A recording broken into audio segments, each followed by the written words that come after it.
एक तर संसदेमध्ये प्रत्यक्ष संविधान बदलल्या जातो किंवा नवे कायदे त्याच्यात टाकून बदलल्या जातो. तिसरी स्थिती अत्यंत भयानक असते संविधान बदलण्याची, की देशामध्ये अशी परिस्थिती तणावाची निर्माण करा, धर्मांधतेची निर्माण करा की संविधानाच्या कलमा उपयोगातच येता कामा नये. मॉब लिंचिंग, दलितांची कातडी सोलणे, धर्माच्या नावानं खुले आम नरसंवाराची भाषा करणे, देशाच्या भारतीय नागरिकत्वाला धार्मिक नागरिकत्वामध्ये रूपांतरण करण्यासाठी धर्मांध वातावरणाची निर्मिती संविधान तिसऱ्या पद्धतीनं असा नष्ट केला जातो. क्या चल रहा है इस देश में, क्या हो रहा है इस देश में? एक कथा है, एक बहुत पुराना चर्च था, वो क्रिश्चियनों के मेथोलॉजी से आती है. ये एक बहुत पुराना चर्च था, लोग वहां पर पूजा के लिए जाते थे, लेकिन चर्च के अंदर आने के लिए किसी को भी परमिशन नहीं थी, मनाही थी चर्च के अंदर जाने के लिए. लोग पूछा करते थे कि क्यों अंदर नहीं जाना चाहिए, तो वहां के पादरी कहते थे बहुत पवित्र चर्च है, इतना पवित्र चर्च है कि वहां सिर्फ देव रहते हैं, आप नहीं जा सकते, आपको जो कुछ पूजा करना है बाहर करो और बाहर से बाहर निकलो.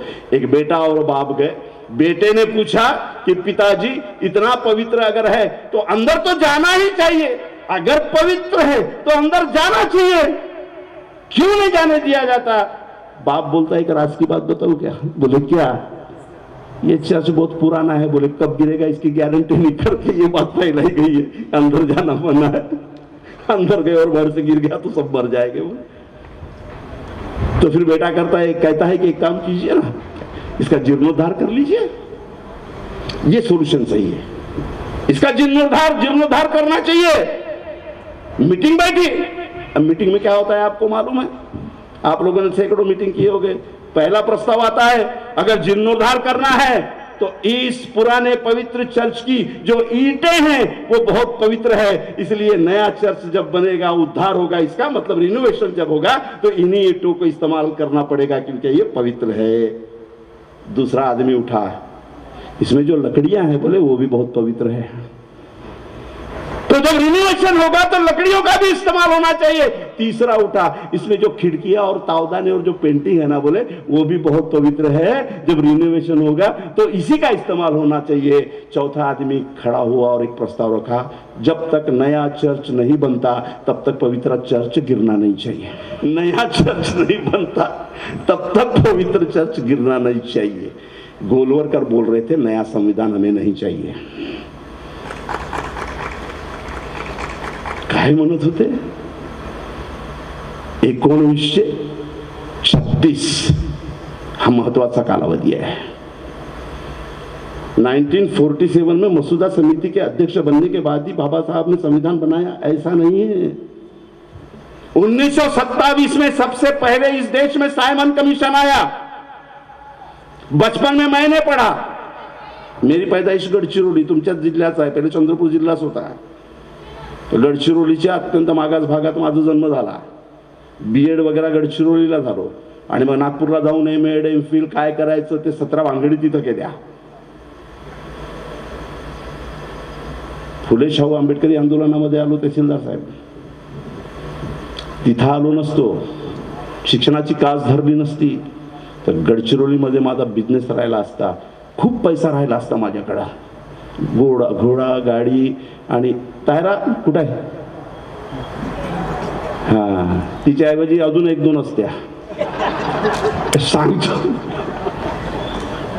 एकच आहे सध्या आणि 30 वर्षापासून एकटी आहे.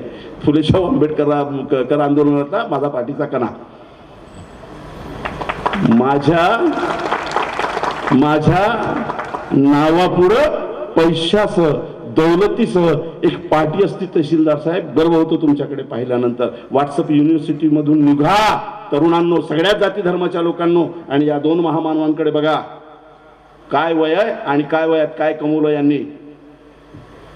मी जर नागपूरला जाऊन फुले शाहू आंबेडकरी आंदोलनामध्ये आलो नसतो तर माझ्याही समोर एक पार्टी असती, पैसा असता, गाड्या असत्या, बायकाही असत्या 2-3, नाव असतं जावेद भाई चिकनवाले. पण आज नाव आहे प्राध्यापक जावेद पाशा. ये फुले शाहू आंबेडकरी विचारों की देन है. काय या विचारधारेच्या विरोधात आहे इथली व्यवस्था? केवढं खतरनाक आहे रसायन. एका मुसलमानाच्या पोराला एवढं मोठं बनवून टाकलं या रसायनानं. असले 20-25 अजून तयार झाले आपल्या गोंडपेपरीच्या एरियामध्ये. यांना कुठं लपून कुठं दडू असं करून सोडतील हे लोक. एवढं खतरनाक रसायन आहे फुले आंबेडकरी विचारांचं. म्हणून याच्या विरोधात एक परंपरागत विरोधाची व्यवस्था काम करते. आम्हाला नवीन संविधान नको असं निक्षून सांगत होते लोक.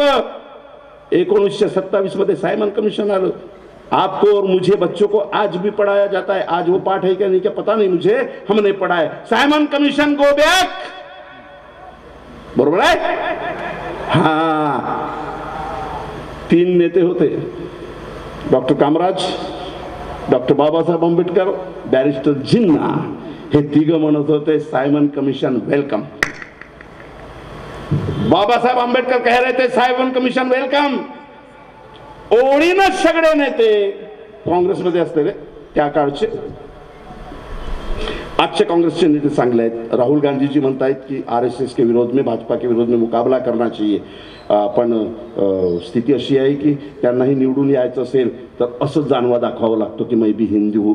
मुसलमानांना बौद्धांना काय दाखवावं, ख्रिश्चनांना आदिवासीनं काय दाखवावं, सिंग धरून नाचावं का? कसं डेमोक्रॅसी कशी परिवर्तित होते धार्मिक टर्मिनॉलॉजी मध्ये, याच्यावर बाबासाहेबांचा एक पूर्ण चॅप्टर आहे कि आपने ध्यान नहीं दिया और डेमोक्रेसी का प्रबोधन जन जन तक नहीं पहुंचाया तो इस डेमोक्रेसी को धार्मिक डेमोक्रेसी में बदलने में ये ताकतें कामयाब हो जाएगी. झाली ना ती, यशस्वी झाली ना. 1927 मध्ये सायमन कमिशन आला. Doctor Babasaheb Ambedkar Simon commission welcome कहते हैं. और साइमन कमीशन को जो बाबा साहब ने मेमोरेंडम दिया 1927 में, वही मेमोरेंडम आज के संविधान की प्रस्तावना है. तुम्हाला वाटतं की प्रस्तावना आता दिली 1947 ला? नादानांनो, 1947 ला नाही, त्या महामानवानं 1927 ला सायमन कमिशनला जो मेमोरेंडम दिला त्याच्यामध्ये स्वातंत्र्य, समता, बंधुताचे मूलमूल्य माझ्या तळागाळातील लोकांपर्यंत गेले पाहिजे या मेमोरेंडम मध्ये उल्लेख आहे.